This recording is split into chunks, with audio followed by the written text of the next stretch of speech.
ಕೊಟ್ಟಿದ್ದಾರೆ ಸಂಸದರನ್ನ? ಏನಿಲ್ಲ. ಯಾಕೆ ಕೊಟ್ಟಿಲ್ಲ? ತಮಿಳ್ನಾಡು ಗಂಡಸ್ರಿಲ್ವಾ?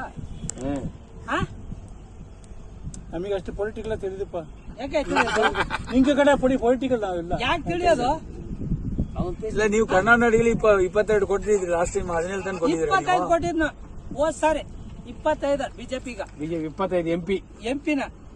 ಈಗ ಬಿಟ್ಟಿ ಭಾಗದಲ್ಲಿ 17 ಕೊಟ್ಟಿವಿ. ನೀವ್ ಏನಿಲ್ಲದೆ 1 ಕೊಟ್ಟಿಲ್ಲ, ತಪ್ಪು ತಾನೆ ನಿಮ್ದು. ಎಂತ ಪರ್ಸನ್ ಗೊತ್ತಾ ಅಣ್ಣಮಲೆ? ಇಂದು ನಮ್ ಜಿಲ್ಲೆಗ DC ಆಗಿದ್ದವ್ರು, APCP ಆಗಿದ್ದವ್ರು, ಮೈಸೂರು ಡಿಸ್ಟಿಕ್ ನ ಅಡವರ್ಸಿಗೆ ಹೋಯ್ದವ್ರು. ಅಂತವ್ರಿಗೆ ಕೊಯಮತ್ತೂರಲ್ಲಿ ನೀವು 1 ಸೀಟು ಕೊಡ್ನಿಲ್ಲ. ತಮಿಳ್ನಾಡು ಜನ ಸರಿನಾ? ನಾವು ಅವ್ರಿಗೋಸ್ಕರ ಸ್ವಲ್ಪ ಕಷ್ಟಪಟ್ಟು ಓಟ್ ಹಾಕ್ಲ, ನಾ ಏನ್ ಮಾಡ್ಲಿಪ್ಪ? ನೀವೇನ್ ಮಾಡು, ಜನ ಮಾಡ್ಬೇಕು ಸ್ವಾಮಿ.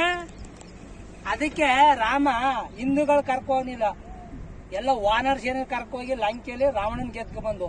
ಅದೇ ನಮ್ ಹಿಂದೂಗಳು ಕರ್ಕೋಗಿದ್ರ ಎಲ್ಲ ರಾವಣನ ಐಶ್ವರ್ಯ ನೋಡಿ ಎಲ್ಲ ರಾವಣ ರಾಜ್ಯ ಸೇರ್ಕೊತಿದ್ರು ನಮ್ಮ ಹಿಂದೂಗಳು. ಅದಕ್ಕೆ ರಾಮ ಹಿಂದೂಗಳು ಕರ್ಕೋನಿಲ್ಲ, ವಾನರ ಸೇನೆ ಕರ್ಕೋತು. ಅದಕ್ಕೆ ರಾಮ ಇದ್ದೇ ಗೆದ್ಕ ಬಂದು. ನಮ್ ಹಿಂದೂಗಳು ಕರ್ಕೋಗಿದ್ರ ಅವತ್ತು ರಾಮ ಇದ್ದೇ ಗೆಲ್ಲಕಾಯ್ತಿರ್ಲಿಲ್ಲ. ಎಲ್ಲ ರಾವಣ ರಾಜ್ಯಕ್ಕೆ ಸೇರ್ಕೊಳ್ಳೋರು, ಎಲ್ಲ ಐಶ್ವರ್ಯ ಅಂತ ನೋಡಿದ್ರಲ್ಲ, ಅಂತ ಜನ ನಮ್ ಹಿಂದೂ ಜನ ಇಲ್ಲಿರೋದು. ಎಲ್ಲ ಫ್ರೀಗೆ ಅಡಾಪ್ಟ್ ಆಗ್ತಾ ಇದ್ರು. ಒಬ್ಬ ಪರ್ಸನ್ ಬೇಕಲ್ಲ, ವಿದ್ಯಾವಂತರು ಬೇಕಾಗಿಲ್ಲ.